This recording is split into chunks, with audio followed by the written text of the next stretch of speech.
The Galactic Council chamber floated in the darkness of space, a massive station that orbited a neutral star far from any homeworld.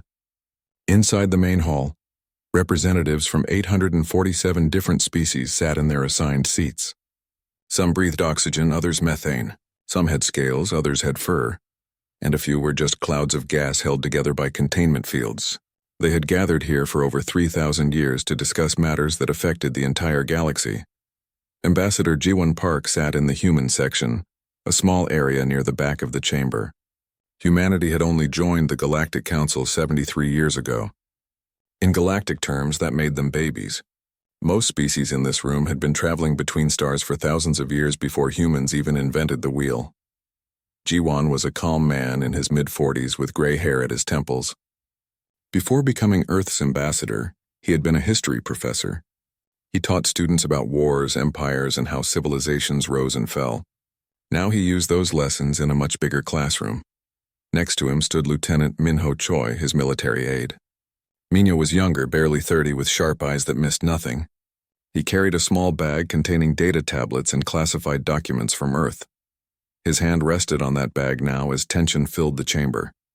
At the center of the hall stood High Imperator Vositharan. He was massive, nearly 3 meters tall, with dark purple skin and 4 arms. His species, the Draxians, controlled 3,000 star systems. They had the third largest military in the known galaxy, and right now Vositharan was angry.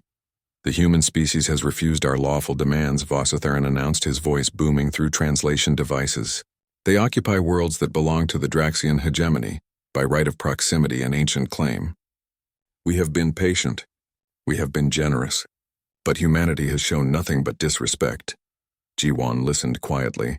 Around him, other ambassadors whispered to each other. Some looked worried. Others looked eager, like they were watching an exciting show. Therefore, Vositharan continued, raising all 4 arms dramatically, the Draxian hegemony formally declares a state of war against the human species. We demand the immediate surrender of 47 human colonies in the border regions. Humanity has 30 standard days to comply.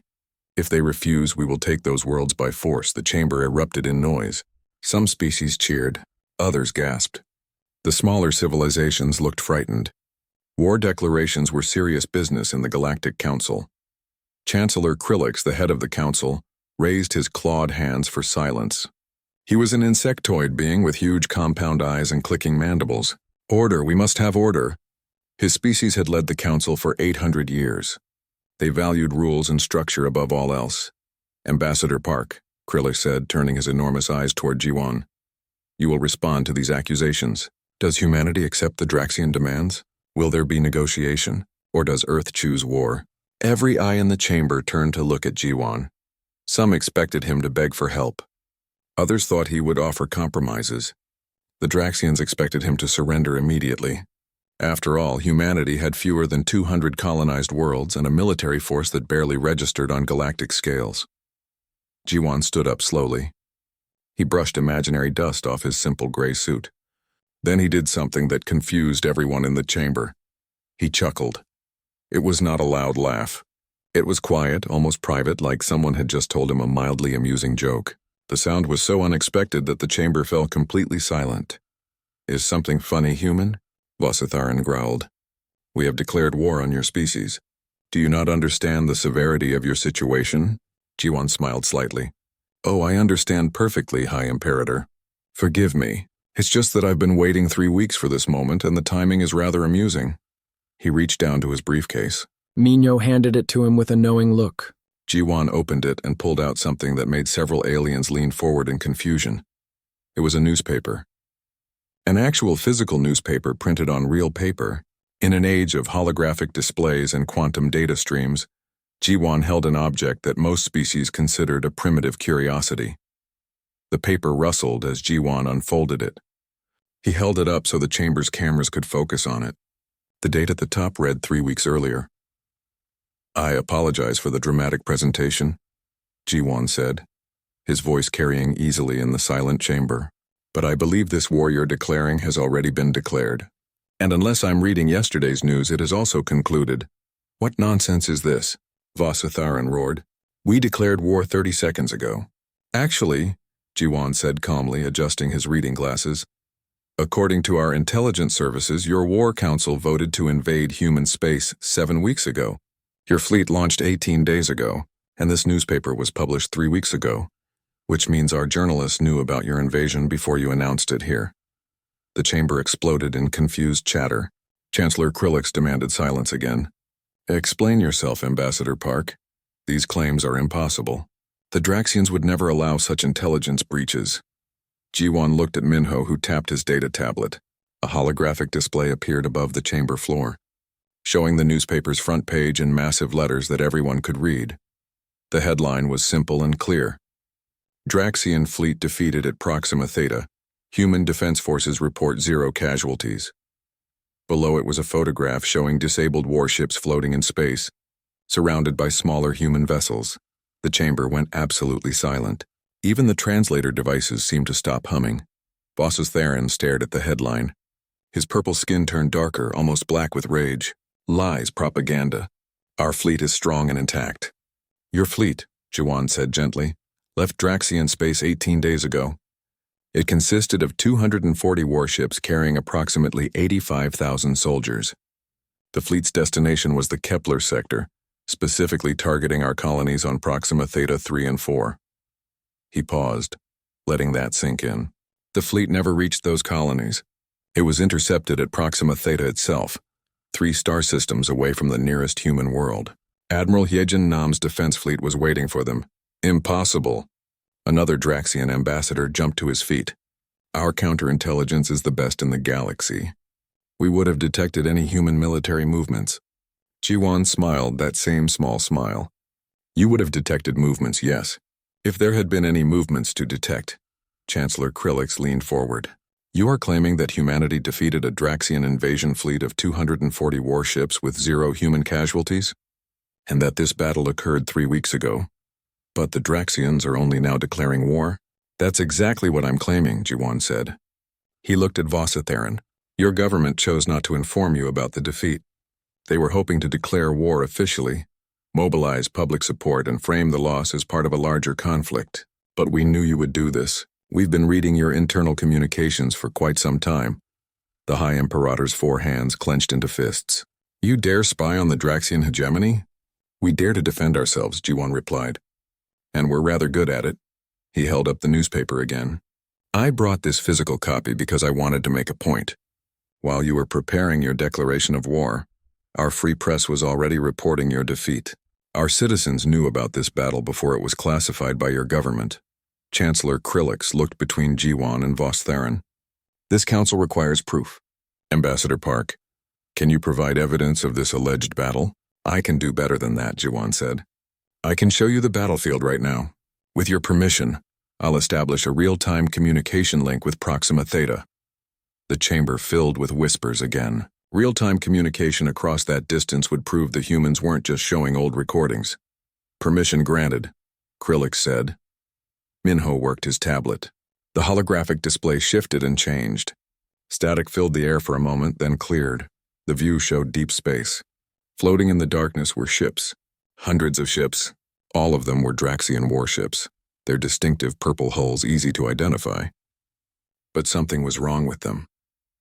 They weren't moving. Their lights were off. They drifted like dead things in the void, and surrounding them, barely visible even on the high-resolution display, were small human vessels. They flickered at the edge of sensor detection, like ghosts in the darkness. 240 Draxian warships. All intact, all powerless, all captured. Vossatheron's roar of rage echoed through the chamber, but Jiwan just folded his newspaper and sat down, waiting for the real questions to begin. The holographic display continued, showing the disabled Draxian fleet. 240 warships drifted in the darkness like sleeping giants. Not one of them showed any signs of power. No engines glowing. No weapons charging. No shields active. They were completely dead in space. Vossatheron stared at the image. His 4 hands trembled with rage. This is fake. Computer-generated imagery. Humans are trying to trick the Council with their primitive special effects. G1 remained seated, his expression calm. Chancellor Krillix, your own sensor technicians can verify the transmission. It's coming directly from Proxima Theta right now. We're not showing you a recording. The Chancellor gestured to his assistants. Several insectoid beings scurried to their stations, checking equipment and running scans. After a few minutes, one of them clicked an affirmative. The transmission is genuine, Chancellor. It is indeed coming from the Proxima Theta system in real time. Around the chamber, ambassadors began talking loudly. Some were excited. Others were frightened. The smaller species looked at humanity with new respect. The larger empires looked worried. Even if this is real, another Draxian representative said, standing up, it proves nothing. Perhaps our fleet suffered technical malfunctions. Perhaps they were struck by a solar flare or some natural phenomenon. It does not prove that humanity defeated them in battle. A fair point, Jiwon acknowledged. He nodded to Minho, who tapped his tablet again. Perhaps we should ask someone who was actually there. Lieutenant Choi, can you connect us to Admiral Nam? The holographic display split into two images. On one side, the disabled fleet continued to drift. On the other side, a woman's face appeared. She was in her 50s with short black hair and sharp, intelligent eyes. Behind her, the bridge of a warship was visible, with human crew members working at their stations. Admiral Hijin Nam, commander of the Human Defense Fleet, Jiwon introduced. Admiral, can you give the Council a brief report on the engagement at Proxima Theta? Admiral Nam looked directly at the camera with the confidence of someone who had just won an impossible victory. 17 days ago, our long-range sensors detected the Draxian fleet entering the Proxima Theta system. They were 3 systems away from our nearest colony. We had been tracking their movement since they left Draxian space. Impossible, Vos Theron interrupted. Our ships have the best stealth technology in the galaxy. No one can track our fleet movements across multiple systems. Admiral Nam smiled slightly. Your ships are very advanced, High Imperator, but they still emit heat. They still bend light around their hulls. They still create gravitational distortions when they move through space. Our sensors are designed to look for these tiny signs. We've been tracking your military movements for the past 2 years. The chamber went silent at this revelation. 2 years of intelligence gathering meant humanity had known about Draxian military plans long before this war was even conceived. Impossible, Vos Theron repeated, but his voice was quieter now, less certain.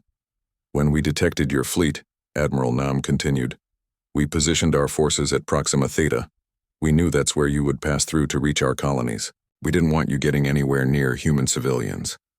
A tall ambassador from the Velan species stood up. The Velans were a peaceful civilization that had suffered under Draxian aggression for decades. Admiral Nam, how many ships did you use to defeat 240 Draxian warships? 37 vessels, Admiral Nam replied simply. The chamber erupted in disbelief. 37 ships against 240? The mathematics made no sense.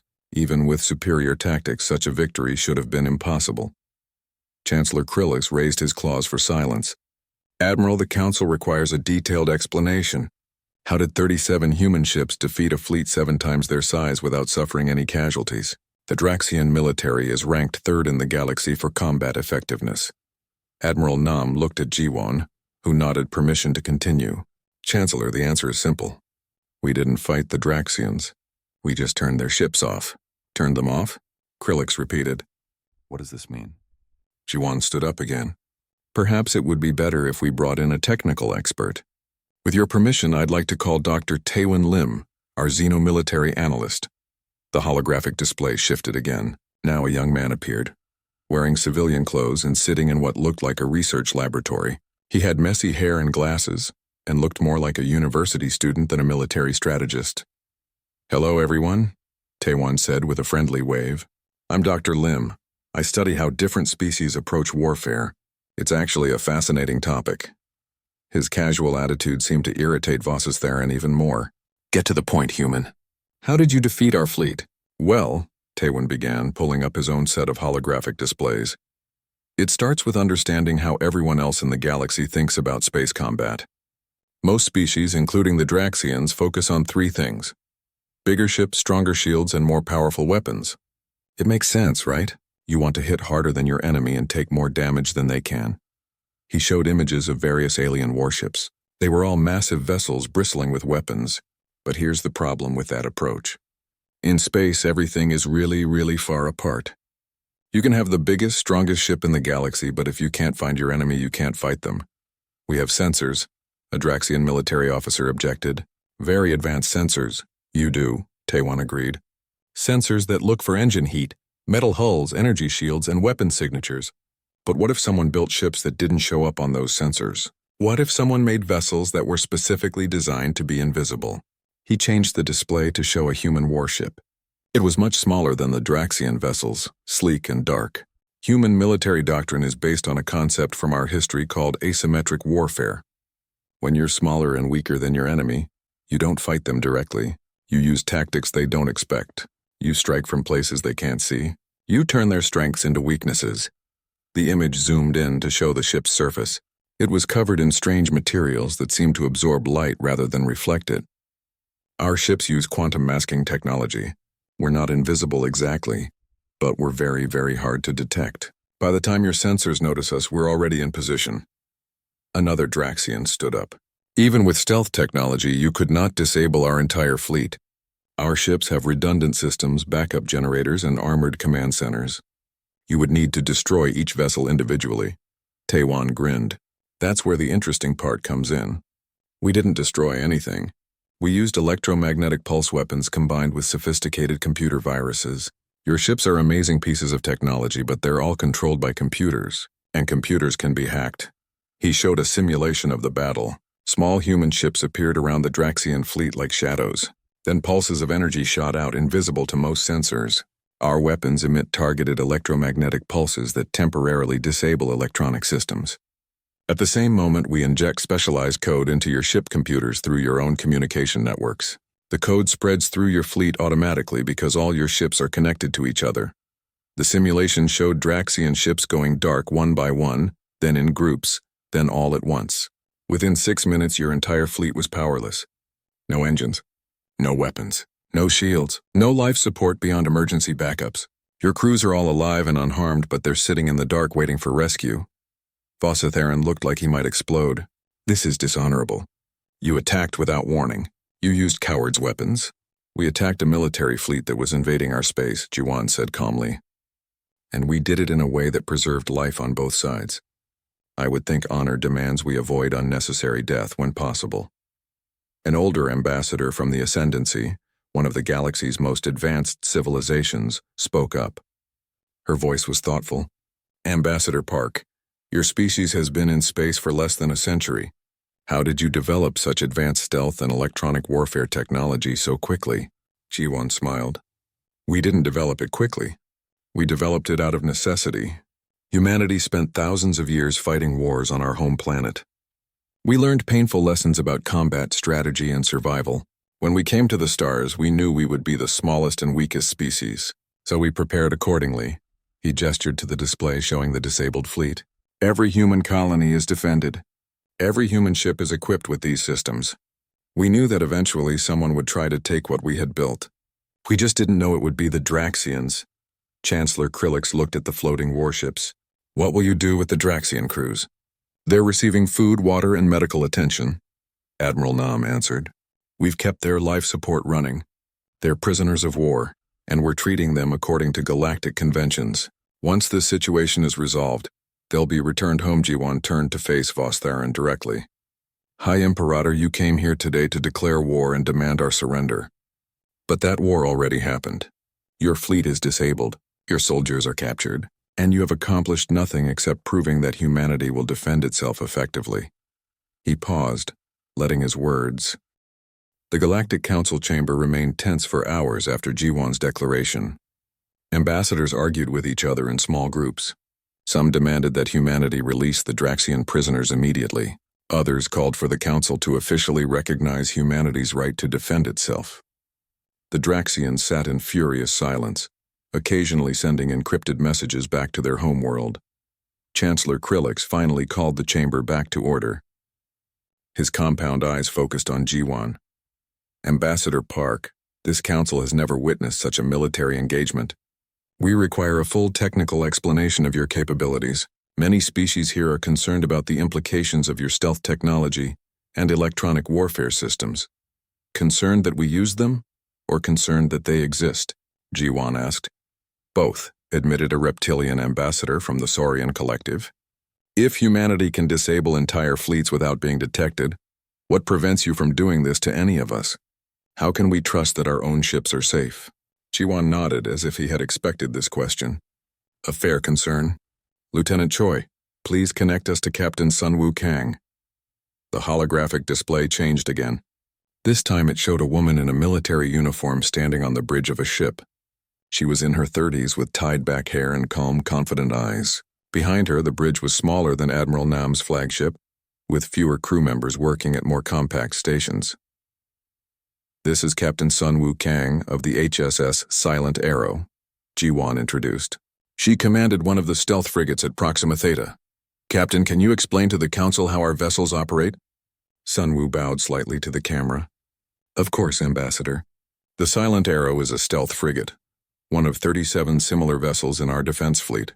We're not very large by galactic standards. Our ship carries only 60 crew members and has minimal weapons compared to something like a Draxian battlecruiser. She gestured to a technical display that appeared beside her. Our advantage comes from 3 main systems. First, our quantum masking hull coating. It's made from materials that absorb most forms of scanning energy instead of reflecting it back. Radar, LiDAR, thermal imaging, all of them have trouble detecting us. But you're not completely invisible, the Saurian ambassador noted. Your own footage showed your ships. Correct, Sunwoo agreed. Visual confirmation at close range can spot us, especially if you know what to look for. But in the vastness of space, close range means being within a few thousand kilometers. Most fleet engagements happen at distances of hundreds of thousands of kilometers. At that range, we're almost impossible to find. She changed the display to show a ship's power signature. Second, we use cold running systems. Most warships have massive energy signatures from their shields, weapons, and engines. They light up sensors like stars. Our ships run on minimal power until we need to act. We drift more than we fly. We use momentum and gravity assist instead of constant engine thrust. A thin amphibious ambassador raised a webbed hand. This still does not explain how you disabled an entire fleet in 6 minutes. Stealth allows surprise but not such overwhelming victory. That's where our third advantage comes in, Sunwoo said. Electronic warfare. May I bring in our chief engineer? Another face appeared on the display. This woman was younger, perhaps in her mid-20s, with bright eyes and an excited expression. Hello, I'm Chief Engineer Yuna Bay. I designed most of the Silent Arrow's electronic warfare systems. She spoke quickly, like someone who loved her job. Okay, so here's the thing about modern galactic warships. They're incredibly complex. They have thousands of computer systems all talking to each other constantly. Navigation, weapons, life support, communications, everything is networked together for efficiency. Yuna pulled up a diagram showing the interconnected systems of a typical Draxian warship. This is brilliant engineering, really. But it also creates a vulnerability. If you can access one system, you can potentially access all of them. It's like having one key that opens every door in a building. Our ships have firewalls and security protocols, a Draxian technical officer objected. The best in the galaxy. You do, Yuna agreed cheerfully. They're very good. We studied them for 2 years before we figured out how to get around them. See, the problem is that your security assumes an attack will come from outside, from another ship trying to hack you across space. But we attacked from inside. She showed a recording from the battle. When we got close to the Draxian fleet, really close, like within 100 kilometers, we used physical data drones. These are tiny devices about the size of a human fist. We shot them at your ships like bullets. When they hit the hull, they attached themselves and directly connected to your external data ports. The diagram showed small objects latching onto a Draxian ship's hull. Every ship has external ports for maintenance and diagnostics. They're usually locked and secured, but we developed tools to access them. Once our drones connected, they injected code directly into your ship's computer system. Not through firewalls or security protocols, but through maintenance access that assumes anyone using it is a trusted engineer. Voss Theron stood up angrily. This is sabotage, not warfare. It's both, Jiwan said calmly. And it's effective, Yuna continued. Once our code was inside one ship, it spread to others through your fleet's communication network. You keep your ships connected so they can coordinate in battle. We used that same network to spread our virus. Within minutes, every ship in your fleet had been compromised. And the electromagnetic pulse weapons? Chancellor Krillix asked. Those came first, Yuna explained. We hit every ship with a targeted EMP burst at the exact same moment. It didn't permanently damage anything, but it caused a temporary system shutdown. While your computers were rebooting, our virus was already installed and waiting. When your systems came back online, they were under our control. An elderly ambassador from a peaceful species called the Thalen spoke up. Her voice was gentle but thoughtful. This is remarkable technology, but it also terrifies me. If humanity can do this to the Draxians, you can do it to any of us. How do we know you won't use these weapons against peaceful species? Jiwon had been waiting for this question. He stood and faced the chamber. That's exactly the right question to ask, and I want to answer it honestly. He walked to the center of the speaking area. Humanity developed these systems because we had to. When we joined the Galactic Council 73 years ago, we were newcomers in a galaxy full of ancient, powerful civilizations. We had no allies, no established trade relationships, and no military reputation. We were vulnerable. He gestured around the chamber. We studied the history of this council. We learned that in the past 500 years, 17 different species have been conquered or absorbed by larger empires. We saw that might often makes right in galactic politics, and we decided that we would not become victim number 18. So we prepared, Jiwon continued, not to attack anyone, but to defend ourselves so effectively that attacking us would never seem like a good idea. We didn't build massive fleets or superweapons. We built systems designed to neutralize aggression without mass casualties. He pointed to the display still showing the disabled Draxian fleet. Every one of those 85,000 Draxian soldiers is alive and well. We could have destroyed that fleet. We could have killed everyone aboard, but we chose not to, because our goal isn't destruction, it's deterrence. Counselor Thelmora, the Thalen ambassador, stood up. She was old even by her species' long-lived standards, with pale blue skin and wise eyes. Ambassador Park speaks truth. I have watched the Draxian hegemony expand for 3 centuries. They have conquered my neighboring systems. They have enslaved populations. They have destroyed planets that refuse to submit. She looked directly at Voss's Theron. But humanity disabled your fleet and captured your soldiers without killing them. If our positions were reversed, High Imperator, would you have shown such restraint? Vossa Theron said nothing. The answer was obvious to everyone in the chamber. Thelmora turned back to Jiwon. What does humanity want from this situation? Jiwon took a deep breath. This was the moment he had been preparing for. The Draxian hegemony issued an ultimatum. They gave us 30 days to surrender 47 colonies. That ultimatum expires in 29 days. We reject it completely. He paused, letting that sink in. However, we offer our own terms. The Draxian hegemony will withdraw all claims to the disputed border systems. They will release the 17 species currently under their occupation, and High Imperator Vossa Theron will stand trial before this council for war crimes committed against civilian populations on the Velen colonies. The chamber exploded in noise. Some ambassadors cheered. Others shouted in outrage. The Draxians looked ready to riot. You dare, Vossa Theron roared. You have no authority to make such demands. We have the authority of demonstrated capability, Jiwon replied calmly. Your fleet is disabled. Your invasion has failed. And right now, humanity is the only thing standing between your crews and the cold void of space. We're feeding them. We're giving them water and medical care. We're keeping them alive. He let that hang in the air. But make no mistake, High Imperator. If the Draxian hegemony refuses these terms and chooses to continue this war, we will respond, and the next time we won't be so gentle. 3 days passed after Jiwon's declaration in the council chamber. The Draxian delegation had returned to their homeworld for emergency consultations. The rest of the galaxy watched and waited to see what would happen next. Some species began sending quiet diplomatic messages to humanity, asking about defensive technology agreements. Others maintained nervous silence, afraid of being caught in the middle of a growing conflict. Jiwon sat in a private meeting room on the council station with a group of ambassadors from smaller civilizations. Counselor Thelmora was there, along with representatives from 6 other species that had suffered under Draxian expansion. They sat around a circular table, and for the first time since the public confrontation, Jiwon looked tired. Ambassador Park, Thelmora said gently, you have made powerful enemies. The Draxians will not accept this humiliation quietly. What happens now? Before Jiwon could answer, Minho entered the room quickly.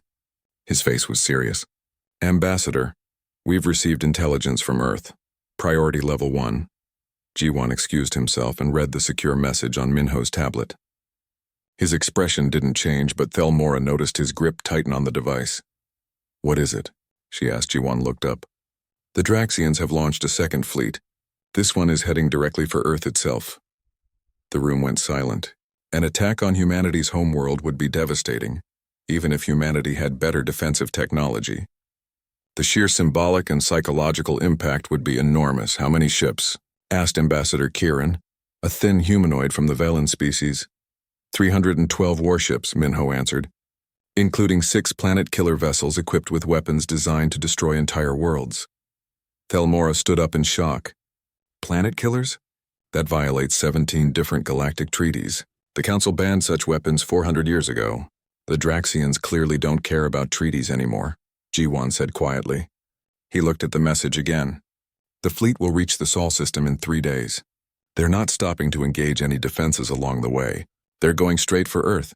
You must evacuate," Kieran said urgently. "Get your people off the planet. Use every transport ship you have." "We have 4 billion people on Earth," Ji-won replied, "and another 6 billion across our colonies. We can't evacuate in 3 days. We don't have enough ships." He stood up and walked to the window, looking out at the stars. For a long moment, nobody spoke.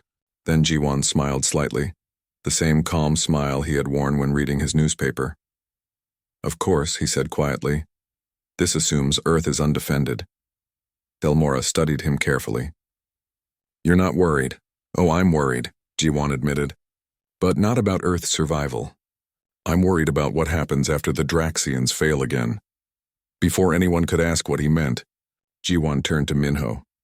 "Contact Commander Dongwoo Han. Tell him it's time to brief the Council on Project Silent Network." Minho nodded and left the room. Ji-won returned to his seat. "What I'm about to tell you cannot leave this room, not yet. But you deserve to know the truth because your species have been our allies in spirit, even when you couldn't be openly." He pulled up a holographic display showing Earth's solar system. "When humanity first began colonizing space, we made a decision. Our homeworld would never be vulnerable to attack. Not by pirates, not by hostile aliens, not by anyone. So we spent 50 years building the most comprehensive defense network in the galaxy." The display zoomed in to show Earth, its moon, Mars, the asteroid belt, and the outer planets. "We call it the Sol Defense Network. Every major moon, every large asteroid, every orbital station, all of them contain hidden defensive installations. The entire solar system is a fortress. How is this possible?" Kieran asked. "The Council monitors all military buildups. We would have detected such construction." "You detected construction," Ji-won said. "Mining operations, research stations, communication relays, civilian habitats. That's what we told everyone we were building. And we did build those things. But inside many of them, we also built weapon systems, sensor arrays, and control centers." Thelmora understood immediately. "You hid your military installations inside civilian infrastructure." "Exactly," Ji-won confirmed. "A mining station on an asteroid needs power generators, right? Ours just happen to have a bit more power than necessary for mining. That extra power can run defensive railguns. A communication relay needs lots of equipment and sensors. Ours can also track incoming ships and coordinate fleet movements." He expanded the display to show thousands of points of light throughout the solar system. "We have over 15,000 separate defensive installations. Some are large, some are small. But together, they make Earth nearly impossible to attack successfully." "The Draxians don't know about this?" asked a quiet ambassador from the insectoid Kieran species. "They know Earth has defenses," Ji-won said. "Every homeworld does. But they think our defenses are conventional. A fleet of ships, some orbital stations around Earth itself, maybe some ground-based weapons. They don't know that our entire solar system is the defense." The door opened and a man in military uniform entered. He was in his 40s with hard eyes and several scars on his face. Unlike most military personnel, he wore no rank insignia or unit badges. "This is Commander Dongwoo Han," Ji-won introduced. "He leads humanity's Special Operations Command." Dongwoo bowed slightly to the assembled ambassadors. "Thank you for agreeing to maintain secrecy about what you're about to learn." He activated his own holographic display. "For the past 5 years, I have commanded intelligence operations throughout the Draxian hegemony. We currently have agents embedded in 48 different Draxian worlds, including their capital." The ambassadors stared at him in shock. Spying on other council members was technically prohibited. though everyone knew it happened. But having agents embedded in dozens of worlds was far beyond normal intelligence gathering. We didn't just predict the Draxian attack, Dongwu continued. We encouraged it. What? Thelmora leaned forward. You wanted them to attack you? We needed them to attack us, Dongwu corrected. The Draxian hegemony has been expanding for centuries. They've conquered species, enslaved populations, and ignored council treaties whenever convenient. Everyone knows this, but nobody stops them because they're too powerful. He showed images of Draxian military planning sessions, clearly taken by hidden cameras. We knew that eventually they would target humanity. We're newcomers with valuable colony worlds and no powerful allies. We were obvious prey, so we prepared for that inevitable confrontation, and we also prepared to make the most of it. You used yourselves as bait, Kieran said slowly. You wanted the Draxians to attack so you could defeat them publicly and damage their reputation. More than their reputation, Dongwu said. We wanted to break their power entirely. The first fleet we disabled at Proxima Theta? That was their rapid response force. The second fleet heading for Earth right now? That's their core battle fleet, including ships pulled from occupation duty in your territories. He looked at Thelmora and the other ambassadors. When this second fleet fails, the Draxian military will be crippled. They'll have lost over 500 warships in less than a month, and that's when your species can strike. The room went very quiet.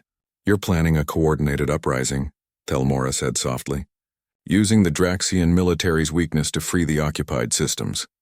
We're not planning it, Dongwu replied. You are. We're just providing information and support. Our intelligence networks know the location of every Draxian garrison, every communication center, every military commander in the occupied zones. When you're ready to fight for your freedom, we'll give you every advantage we can. Jiwan stood up. This is why I'm not worried about Earth. Yes, the Draxians are sending their best ships to destroy our homeworld, but they're walking into a trap. And when they lose this second fleet, the entire galaxy will see that the Draxian hegemony is not invincible. What about the planet-killer weapons? Asked the Kieran ambassador. Even if you destroy the Draxian fleet, those weapons could still damage Earth. A new voice came from the holographic display. The planet killers won't get within 1,000,000 kilometers of Earth. Everyone turned to see Admiral Hyejin Nam's face on the screen. She was speaking from somewhere in the Sol system. I'm currently aboard our command station near Jupiter. We've been tracking the Draxian fleet since they left their space. We know which ships carry the planet killers. Those 6 vessels will be our first targets. She showed tactical displays. The Draxians are coming in fast, thinking speed will give them an advantage. They're wrong. We'll disable their planet-killer ships before they even realize they're under attack. The rest of their fleet will find themselves surrounded by thousands of weapon platforms they can't see and can't hit. It will be over in less than an hour, Admiral Nam said confidently. And this time we're not planning to be gentle.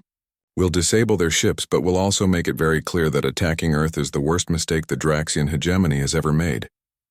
Jiwan looked around the room at the assembled ambassadors. So that's the situation. In 3 days, the Draxian fleet will attack Earth. They will fail. And after that failure, the galaxy will change. Species that have lived under Draxian occupation for centuries will have a chance to fight back. The balance of power will shift. The Draxian fleet emerged from faster-than-light travel at the edge of Earth's solar system. 312 warships, including the 6 massive vessels carrying planet-killer weapons. They had traveled for 3 days at maximum speed, eager to deliver a crushing blow to humanity's homeworld. On the bridge of the flagship, Fleet Commander Calvex studied the sensor displays. He was a veteran of 40 campaigns and had never lost a battle. Begin scanning for human defensive positions. All ships maintain formation. Planet-killer vessels stay in the center of the fleet where they're protected. The sensor officer worked his station, then looked up with confusion. Commander, I'm detecting very few ships. Just scattered civilian traffic and some light patrol vessels around Earth itself. Calvex frowned. That's impossible. They knew we were coming. Where is their fleet? Maybe they evacuated, suggested the tactical officer. Perhaps they realized they couldn't win and abandoned their homeworld. Humans don't run, Calvex said quietly. He had studied the reports from Proxima Theta carefully. Something about this felt wrong. Intensify scanning. Look for anything unusual, heat signatures, gravitational anomalies, any signs of hidden vessels. On Luna, Earth's moon, Admiral Hyejin Nam sat in the command center buried deep beneath the lunar surface. Around her, dozens of human officers monitored screens showing the Draxian fleet's movements. The room was calm and quiet despite the massive enemy force approaching their home. Planet killer vessels are in formation center, reported a tactical officer. All 6 targets identified and locked. Status of the defense network? Admiral Nam asked. All 15,000 stations are online and ready, another officer replied. Jupiter network reports full readiness. Saturn network confirms. Asteroid belt network standing by. Mars defense grid active. Lunar positions locked and loaded. Admiral Nam watched the Draxian fleet creep forward on the display. They were being cautious, which was smart. But caution wouldn't save them. Wait until they cross the Neptune orbit. Let them come deep into our system. I want them surrounded before we activate. On Earth, billions of people watched the sky nervously. They knew an enemy fleet was coming. The government had been honest about the threat but had assured everyone that Earth was defended. Most people trusted their military, but seeing the news reports about 300 enemy warships was still terrifying. In his apartment in Seoul, an old man named Hwang sat with his granddaughter, watching the news. Will we be okay, Grandpa? The little girl asked. We'll be fine, Hwang said, hugging her close. Our soldiers are very smart. They've been preparing for this for a long time. The Draxian fleet passed Neptune's orbit. They were now deep in the solar system, with Earth visible as a small blue dot ahead of them. Calvex ordered weapons charged and shields at maximum. All ships prepare to engage. Planet killer vessels, begin charging your weapons. Target the human homeworld. The 6 massive ships at the center of the formation began powering up their planet killer weapons. These were terrible devices that could crack a world's crust and boil its oceans. They had been banned by galactic law for good reason. But the Draxians were beyond caring about laws now. They wanted revenge. Weapons will be ready to fire in 10 minutes, reported the weapons officer. Admiral Nam watched the countdown on her screen. Planet killers are charging. All networks report optimal firing solutions. Execute Silent Network Protocol Alpha. Across the solar system, thousands of hidden installations activated simultaneously. Asteroids that had looked like simple mining stations revealed themselves as weapons platforms. Small moons around Jupiter and Saturn lit up with targeting systems. Satellites that had appeared to be communication relays suddenly showed their true nature as missile launchers and railgun positions. And throughout the system, tiny drones smaller than human cars began moving. Thousands of them, maybe tens of thousands, all invisible to standard sensors. They had been drifting in space for months, waiting for this moment. On the Draxian flagship, every alarm suddenly began screaming. Commander. Multiple contacts. Thousands of them. All around us. Calvex stared at his display in horror. Where there had been empty space moments ago, now there were weapon signatures everywhere. Above them, below them, on all sides. Evasive maneuvers. All ships scatter formation. But it was too late. The tiny drones reached the 6 planet killer vessels first. They attached to the hulls like metal insects and began cutting through armor with precision tools. Within seconds, they found the weapon systems and injected electromagnetic pulses directly into the most sensitive components. The planet killer weapons, still charging for their attack, suddenly lost power. The massive energy they had been building up had nowhere to go. Safety systems engaged immediately, preventing catastrophic explosions, but the weapons were now useless chunks of metal. Planet killer vessels report weapons offline, the tactical officer shouted. All 6 ships affected. Before Calvex could respond, the rest of the Sol defense network opened fire. It wasn't like traditional space combat with bright energy beams and explosions. Instead, invisible electromagnetic pulses swept through the Draxian formation. Computer viruses spread through their communication network. Small, precise railgun rounds punched through shields to hit critical systems. One by one, Draxian ships went dark. Their computers crashed. Their engines failed. Their weapons powered down. And unlike at Proxima Theta, where humanity had been gentle, this time there was a message being sent. Several of the most heavily armed Draxian warships tried to fight back. They fired everything they had at the weapon platforms they could detect. Some of the platforms were destroyed, but for every 1 human installation lost, 10 more remained, continuing their coordinated attack. We're losing ships too quickly, the tactical officer reported. 90% of the fleet is disabled. We need to retreat. We can't retreat if our engines don't work, Calvix shouted back. His own ship was shuddering as systems failed one by one. The lights on the bridge flickered and died, replaced by emergency lighting. Damage report! Main power offline. Backup generators failing. Weapons disabled. Shields collapsed. We're adrift, Commander. Calvix slumped in his chair. Around his disabled flagship, 311 other Draxian warships floated helplessly in space. The entire fleet had been neutralized in less than 30 minutes. Admiral Nam allowed herself a small smile. All networks, ceasefire. Begin recovery operations. Priority to the planet-killer vessels. I want those weapons completely dismantled before any Draxian crew regains control. She opened a communication channel. Draxian Fleet Commander Calvex, this is Admiral Heejin Nam of the Human Defense Forces. Your fleet is disabled, your weapons are offline, and you are now prisoners of war. Your crews will be treated according to galactic conventions. Medical teams are already en route to provide assistance. There was a long pause before Calvex responded. His voice was heavy with defeat. How? How did you hide so many weapons? Our sensors found nothing. Because you looked for ships, Admiral Nam replied. We gave you the solar system instead. Every rock, every moon, every piece of space debris, all of it working together. You didn't attack a planet, Commander. You attacked a fortress that's been 50 years in the making. On Earth, people watched the news reports in amazement. The enemy fleet had been destroyed, well, disabled in less time than it took to eat dinner. The celebrations began immediately. In Seoul, Huang's granddaughter jumped up and down excitedly. We won, Grandpa, we won. Yes, Huang said, wiping tears from his eyes. We did. At the Galactic Council Station, Jiwan stood before the assembled ambassadors. News of the battle had just arrived. Chancellor Krillix looked stunned. The Draxian delegation sat in shocked silence, their purple skin pale with disbelief. The Draxian hegemony has now lost 552 warships in less than a month, Jiwan said clearly. 2 entire fleets destroyed without humanity suffering a single combat casualty. I believe this demonstrates that our defensive capabilities are exactly as we described them. He pulled out a data chip.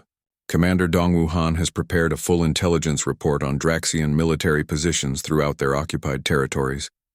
This report includes detailed information on every garrison, every command center, every supply depot, and every military commander. I am now distributing this information to all species currently under Draxian occupation.